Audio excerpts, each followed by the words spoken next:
இன்றைக்கி பார்த்திங்கன்னா தோல் சிக்கன் தான் செஞ்சேன் சண்டே. இது வந்துட்டு சூப்பராக இருக்குங்க. தோல் சிக்கன்னா என்னென்னு கேட்டிங்கன்னா, நம்ம தீயில வாட்டி தோல் வந்துட்டு எடுக்காமல் இருக்கும், அதுதான் தோல் சிக்கன். இது சூப்பராக இருக்குங்க.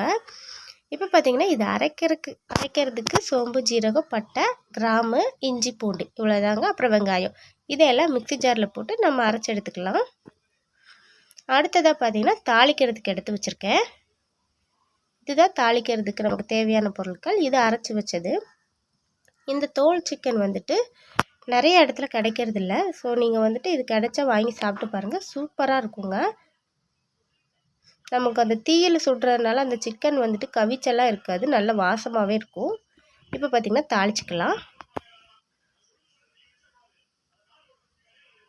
இதெல்லாம் நல்லா வெடிக்கட்டும். சோம்பு, ஜீரகம், கிராம்பு, பட்டை, இலை.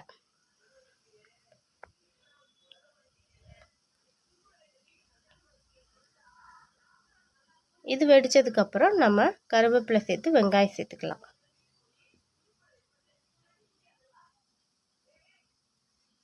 இது என்னோடய ஸ்டைலில் செய்கிற சிக்கன் குழம்பு. நீங்களும் ஒரு வாட்டி ட்ரை பண்ணி பாருங்கள், சூப்பராக இருக்கும்.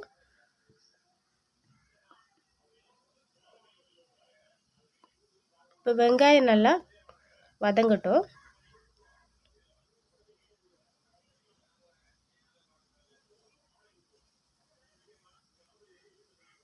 இப்போ பார்த்திங்கன்னா வெங்காயம் நல்லா நம்மளுக்கு வதங்கி வந்துடுச்சு. இப்போ அரைச்சி வச்சுருக்கதையும் சேர்த்து நல்லா வதக்கி விட்டுடலாம். பச்சை வாசனை போகிற வரைக்கும் வதக்கலாம்.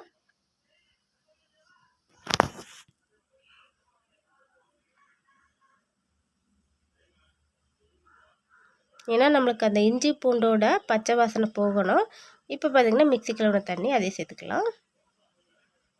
அடுத்ததாக தக்காளி, ஒரு தக்காளி சேர்த்துருக்கேன். இதையும் நல்லா சேர்த்து வதக்கி ஒரு மூடி போட்டு மூடி வச்சிடலாம்.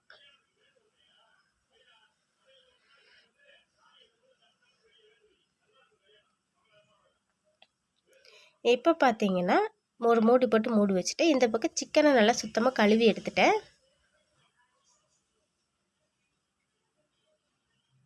இப்போ பார்த்தீங்கன்னா நல்லா வதங்கிருச்சு, பச்சை வாசனை போயிடுச்சு.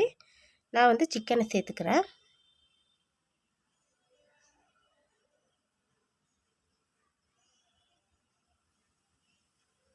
சிக்கன் பார்த்திங்கன்னா ஒரு 1/2 கிலோ ஜாஸ்தியாகவே இருக்கும். இப்போ இதையெல்லாம் நம்ம நல்லா மிக்ஸ் பண்ணி விட்டுறலாம்.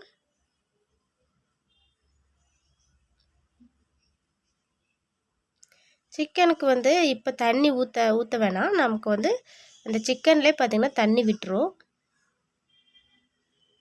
இப்போ ஒரு மூடி போட்டு மூடி வச்சிடலாம். இப்போ அடுத்ததாக திறந்து பார்க்கலாம். இங்கே பாருங்கள், தண்ணி நம்ம சேர்க்காமலே நமக்கு வந்துட்டு இவ்வளோ தண்ணி வந்திருக்கு.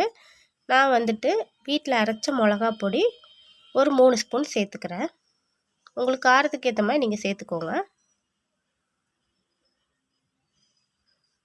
இப்போ இதையெல்லாம் நல்லா வதக்கி விட்டுடலாம். இந்த குழம்பு பொறுத்த வரைக்கும் கொஞ்சம் தண்ணியாக இருந்தால் டேஸ்ட்டாக இருக்கும்.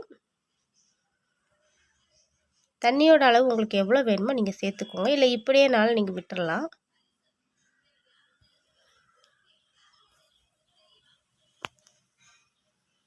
இப்போ பாருங்கள், நல்லா வதங்கி எண்ணெய் பிரிஞ்சு வந்துடுச்சு. சூப்பராகவே குழம்பு ரெடி ஆயிடுச்சு.